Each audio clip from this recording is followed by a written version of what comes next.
to Jesus Take the Three, the podcast where hoops and faith meet on the court. I'm your host, Justin Temple, and each week we'll dive into the world of basketball, breaking down the latest games, making predictions, and drawing inspiration from Scripture. Whether you're a die-hard sports fan or looking to deepen your faith, this podcast is for you. If you enjoyed today's episode and would like to support the show, you can do so with a one-time gift or by becoming a monthly donor. Just click support the show in the description. But hey, grab your favorite jersey and your Bible and let's dive into the game. Welcome back to Jesus Take the Three. It's your boy Justin. Last night I recorded an episode with Holden Denny and we talked about Duke and Arizona. We gave some insights to the upcoming game of Duke and Kansas. But before I play that, first, man, big shout out to Duke football. They beat Virginia Tech last night, so now Duke is 8-3 on the season. Third season where Duke has at least 8 wins, and so huge props to the boys. It was senior night, so shout out to all the seniors. Especially my boy Joshua Pickett. And then, man, shout out to Manny Diaz, the Duke football head coach. It was his first year. I think there were some doubters, but you know what, man? He has done a phenomenal job. 8 wins, and the season's not over. Duke still has Wake Forest game coming up, and then we should have a bowl game. So let's just see how that goes. But man, as a Duke fan, I'm very proud of our football program. Duke is no longer just a basketball program, okay? Duke is a football school too. And so go Duke football. I want to change it up a little bit, and I want to go ahead and read a verse now and do the verse on the front end of the podcast. And so turn with me if you got your Bible around you, or you can just listen. But in Psalm 100 verse 4, it says, "Enter his gates with thanksgiving, his courts with praise. Give thanks to him, bless his name." I'm going to stop right there. I love how that verse says to enter his gates with thanksgiving. I don't know about you, but I like, for me, I'm not a morning person. So when I wake up, I'm mad that I just have to simply be up that early. But man, I think for this week especially, of all weeks with it being Thanksgiving, I think we need to be more intentional to wake up every day, and the first thing that comes out of our mouth is gratitude. Lord, thank you for waking me up. Thank you for my home. Thank you for my family. Thank you that I have a job to go to. Just find something to give God thanks for every single day this week as soon as you wake up. Let's not start the day off with grumbling. Let's not approach God with like our problems. Let's approach him first with gratitude. Let's thank him for what we do have already. Maybe you don't have everything you want, but you do have everything you need. And so just go ahead and give God thanks for that. And then I also want to read to you in Psalm 136, verse 1, it says, "Give thanks to the Lord, for he is good. His love endures forever." If you have nothing to give God thanks for, just thank him for who he is, because he is enough. He is more than enough, and he is a good God. Hope you guys have a great Thanksgiving. Now let's jump in with my boy Holden Denny and talk all things Duke basketball. Well, what's up, everybody? And I'm sitting here once again joined by my good friend Holden Denny, everybody. Thank you. Bro, how you been? I've been great. Just got back into town, back to Clayton from Florida. Went on vacation with my family to Orlando. Went to see a good friend from our church. And then after that and seeing him in Georgia, we went down to Florida for about 5 days and spent a great deal of time at Disney World and had a great time together. So it's great to be back. Not great to be back with the weather that we're having right now, though. Right. Cold outside. Too cold for my personal liking. Like bone-chilling cold. Well, again, welcome back. You missed the last week's episode where I had to, by myself, talk about that loss at Kentucky or against Kentucky. But it's okay. Welcome back, because you picked a good week to come back, bro. Yeah. Because just a couple nights ago, well, today's Saturday, the day of the recording, but yesterday was Friday, which means Duke beat Arizona. Let's go, somebody. Let's go, somebody. So I know you drove back from Florida. Were you able to catch the game last night? I was. I actually got back around like 5:30 last night. So hung out with some friends and then definitely had to stay up for that game. I mean, it was a 10:30 tip time. I know. On the East Coast. Like, bro, I'm that is pushing tragic. 30, you know what I'm saying? Yeah. And I'm learning that, I mean, I'm still young. I'm still only 28, but I'm also not 18 anymore. Mm-hmm. It was rough, dude. I had one eye closing and stuff like that, and but we made it, and so Duke did beat Arizona, 69-55, and I know we're going to talk about the importance of that score here in a bit. But I think for all the Duke fans out there, man, we can agree. To me, it almost felt like a must-win coming off the loss against Kentucky, and I know the fans were they were just all torn apart. So I was so glad to see Duke get the win, get the dub. So cool to see our freshmen, as young as they are, go into an environment like that. Hey, shout out to my dude Rick. Rick went to the game. He even got a picture with Tyus Jones and Grayson Allen. And then he also got a picture with Coach John Shire after the game. And so y'all go check out Rick's Twitter and stuff like that. But he is my dude. He's my guy. And we were texting during the game last night too. And he was just saying how loud it was. And even through the TV, you could just see how crazy it was, how just passionate the fans were. And probably one of the toughest environments you can play in for a college game. And our young dudes went in there, man, handled it, and got that win, bro.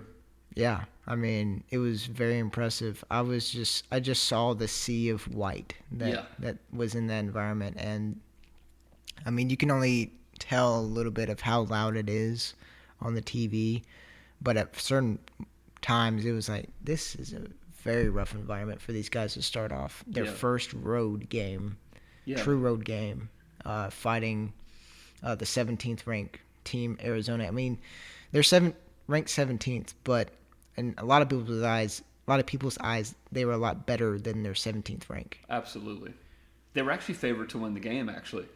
And if you look back at their games leading up to last night's game, at least offensively, Arizona's been great. So the first game, bro, they scored 117. Second game, they scored 113. Third game, they scored 93 points. Fourth game, they scored 102 points. And then their fifth game, they scored 88 points. So the prior 5 games, dude, they averaged like, what does that work out to be? Like 94-ish? Yeah. Duke held them down to 55 points. That is crazy. Can we just talk about that for a moment? I mean, it's one thing to have an off night, but even when you have such a prominent scoring offense, your off night's still going to be high scoring. Yeah. So there's another factor to that, and it has to be that the other team was playing great defense. Yep. Which we were, which we'll get into a little bit about how stats-wise we've limited them in certain ways. So I pulled up some of NCAA's statistics and their current offensive rebounding per game. This Arizona. is Arizona's offensive rebounding per game is now roughly around 18 per game. This is with considering the low amount of offensive rebounds that they got last game against Duke. Yeah. And that puts them around second in the nation in offensive rebounds. Now, take that, and then you look at this game that we just played last night. They only achieved 6 offensive rebounds. That's crazy. Yeah. Like, that tells the toughness that we had to achieve in the paint against these guys. And especially that one guy, Crevasse. Yeah. He was big and dominant. And I could just hear how the color commentators, I mean, I didn't personally watch him in the other games, but I could tell that he was a prominent figure in the paint. Yeah. And for us, with relatively, we have the height, but I don't know if we have the mass to go, like, toe-to-toe against some of the bigger guys, but we did go toe-to-toe with them. Yeah. And limited them and blocked the shots, got steals, and just showed our toughness over their toughness when it mattered. And what I love about the rebounding, because you're right, I mean, Arizona, they were the number 1 ranked rebounding team in the nation, and Duke was plus 16 on the glass, dude. And what I love about it is, man, the Duke guards, they were fighting for rebounds. They were crashing the board. Even Jay Billis, as negative as he is, dude, even he pointed out how the Duke guards were just killing the rebounding. And Jay Billis, don't even get me started on him, bro. Lord have mercy. I wanted to mute my TV at so many points during the game last night. And you know what? I'm going to go up on a little rant. Okay. Here's my problem with Jay. Billis. And I know every Duke fan. I didn't even know about this, folks. Yeah. I know bro, I know the Duke fans are going to agree with me. It's not, there are some times where I really like Jay Billis because I see like the video on YouTube of him talking to the team during the summer, and it's good stuff. But then you watch a game, and it's just like his tone is always in this way. He is either hyping up the other team or he's trying to explain why Duke did well at something. And I'm like, bro, I get you're not trying to be biased, but maybe you're trying to do hard. Anyways, there's my little soap opera. I'm over that because Duke won and they killed the rebounding. Come on, and somebody. they held Arizona 39 points below their season average. Overall, Duke played well both halves, first half, second half, and then for them to close out the game, execute well. And in fact, let's just kind of highlight some of Duke's stats. For one, I'm going to start with the stat of, it's called Cooper Flag. Okay, bro is a walking stat. When he gets on the court, he had 24 points, 6 rebounds, 3 assists. But his defensive effort, I thought, was great last night. Yes, for sure. I mean, he did turn it over a few times, Right. like he did the prior game, but he made up for it, Yeah. for sure, on his offensive prominence, as well as he locked in a lot better this game, I would say, on the defensive side. Yeah. And I think that just contributed to all of us together locking in. I don't think it was just him specifically locking in, Yeah. but it was all of us trying to help each other out on the defensive front. Yeah. And then that led to us getting the steals, getting the blocks, and blocking out better in the paint. Because he can help out in the paint. And we often do have that sort of rotation on our defense where we help out whoever's blocking out in the paint and make sure that if they're with the ball trying to go towards the basket, we get another man on them. Yeah. That's often Flag that gets to swipe the ball or whatever. So that helps. But I just felt like we were a lot more locked in for this game than we were the last game. And for the whole game. Yes. Because Kentucky, we played good in the first half. We just weren't able to close out well and execute down the stretch. But Duke did that. And even a player like Con Knipple.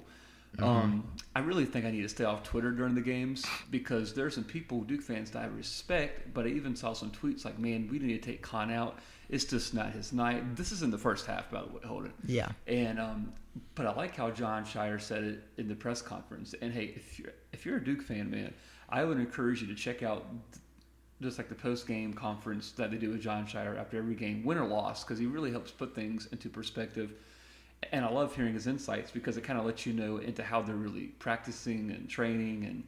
And but he said, even last night, there for a little bit, it seemed like maybe Con wasn't really on, or even Cooper for a stretch. But he's like, when you have players like that, the offense will come. And what they did well was they still played hard. And they played with effort. Con was still diving. Like, dude, that's one thing that has impressed me about these young freshmen is they dive for balls. Yes. And they will just, like, throw their bodies out there. And sometimes I'm like, dude, take a little easy because you might get injured. But they're just going for it. And, man, as long as they play hard, players like Con Knipple, the scoring will come just like it did last night in the second half. I mean, there was a moment Con couldn't miss, you know. And with a player as great as he is, you can't just take him out the moment he seems cold and label it as an off night because now you're robbing him the opportunity to pop off like he did because he's playing hard. He's still going for it, and eventually, man, the shots are always going to fall. And so, I'm just proud of these guys. I mean, like I think we got to remember these are very young guys, 17 years old, 18 years old. You know what I mean? Yeah. Take it with a grain of salt. Yeah, I was worried a little bit by Con, but I wasn't about to write him off at all. I mean, this guy, he has shown how hard he works to drive the ball, to get into the paint, to create shots for other people, let alone for himself, and be the prominent shooter that he is. So I didn't fear that he was going to have a bad game. Right. I knew he was going to impact the game in other ways, even if he wasn't going to shoot it well. But I just look at the stats, and it shows that we had more, or we had around 10% more in 3-point percentage than Arizona did. Mm-hmm. And that you can possibly credit that to them missing shots or defense or whatever. But that just shows that we did create the shots. Yeah. We did get great ball penetration to create those threes because they were guarding us well on the perimeter. So we had to get it in the paint and create that penetration, and that came eventually. I mean, we did go into the half with a lead, but it just didn't feel like we were in rhythm because both teams were missing a lot of shots. It wasn't until the second half when we really did lock in on defense to prevent them from creating their rhythm, and then us creating our own rhythm with those ball drive penetrations and everything. That really solidified us getting that dub. Oh, Duke earned every shot, man, and Arizona missed a lot of shots because of Duke's great defense. And just a few more shout-outs. Then I want to kind of talk about the Kansas game coming up. Sion James, dude is awesome. His effort, his intensity. Physicality. He's explosive. Hey, last night was a physical game, bro. And I thought that he kind of showed out in that. I want to talk about our big man. He hit a 3. And you said in the last podcast that he can shoot. Well, you won't lie. Bro hit a corner 3. And honestly, bro, when he shot it, I think we all thought that's not the shot we wanted. But the shot went in, and the dude made it. And then Malik Brown. What I want to point out about him is not everything he does is going to show on a stat sheet. But if you even go back in the game and really pay attention, man, his deflections, his intensity, he's got impact all over the game, dude. He was reading all the passes. He was getting in the pass lanes as much as possible. He was contesting in the paint. He was one of our main rebounders, like for the first half, making sure that Crevasse wasn't getting in there and doing his thing. He was the main guy to put the effort on him, put him out of the paint to make sure that we got the rebound. He went toe-to-toe with him and got the rebound. I mean, he was probably, how much shorter would you say than him? Probably like 3 inches shorter. Yeah, sounds about right. And he didn't stop. Like, I mean, I give all the props to him having that much confidence going up against that kind of guy. But, I mean, it just shows you that experience that we get from these transfers, how much they are helping our game out and helping the inexperience of our freshmen. Because the freshmen, they're not looking – I mean, they do have freshman moments, but they're not looking completely like freshmen right now.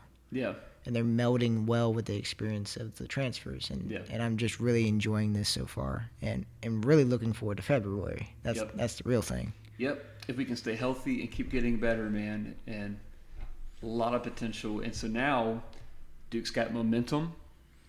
I believe they're probably going to really focus on resting, but really practicing hard over the next couple of days. And, of course, traveling, which, side note, I like how they flew into Arizona on, like, Tuesday, I think.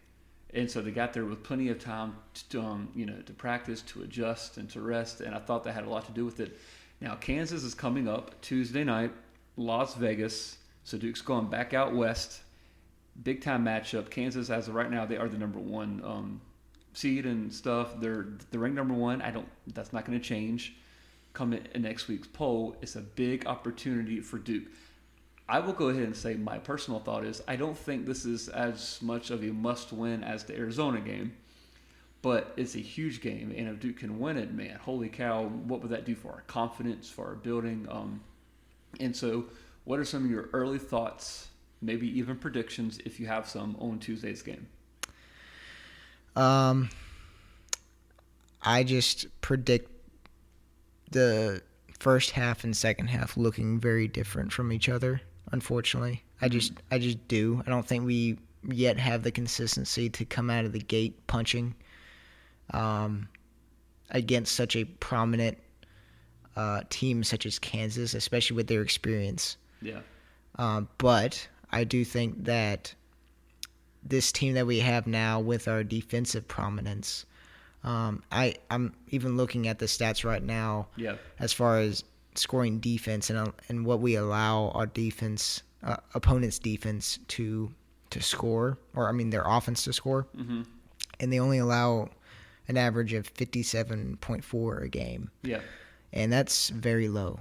So if we can carry that defensive prominence, no matter what our offense, I mean, of course, if you miss shots, you're going to lose the game, especially key shots. But I think that we will dig into defense early, and that's going to help us out regardless. I would agree. Yeah. And I think as we go along in the game, the offense will come, and we will hit shots as we create space. We penetrate the paint. We find out how to penetrate the paint. Yeah. And if we can get everybody not cramping and nobody in foul trouble, I think we got a good shot to have a pretty decent lead going to the tail end of the second half, in my opinion. Yeah. Yeah, I say game plan is make it hard for them to get it to Hunter. So front court play is everything. And then, of course, our big man down in the paint, when Hunter does get the ball, because he will, how well can we guard and how well can we rebound? If we can replicate a lot of what we just did against Arizona, I think we've got a decent shot. Again, turn them into a half-court team, take out transition as much as possible, make it hard for Hunter to get the ball, and then when he does, bro, just give it your best effort, because I think he's the key for them, and I think and just how we can defend him will be a big key for us. But that's just my take. And so, Duke fans, Tuesday night, 9 o'clock. There is a game before them, so it'll probably be more like 9:30. But just tune in. Let's cheer for them. And let's see what Duke can do. It's a big week for us as Duke fans, for Duke basketball. So, Will Holden, it's nice to have you back in North Carolina, bro. Yes, sir. It's a pleasure to be back on the pod. Yes. I missed you. I missed you more. Last podcast. And, bro, I'm excited to say that I've got some fun conversations going on about some potential guests. So, everyone, stay tuned. That's a wrap for today's episode of Jesus Take the Three. Thanks for tuning in. Whether you're a basketball junkie, a believer, or both, I hope you're walking away inspired. If you enjoyed today's show, don't forget to hit that subscribe button, leave a review, and share this podcast with friends who might enjoy it as well. You can also check out our new website, www.JesusTakeThe3.org. Hey, keep hooping, keep believing, and I'll see you next week for more faith, basketball, and life. Until then, hey, take the three with Jesus. You will never miss.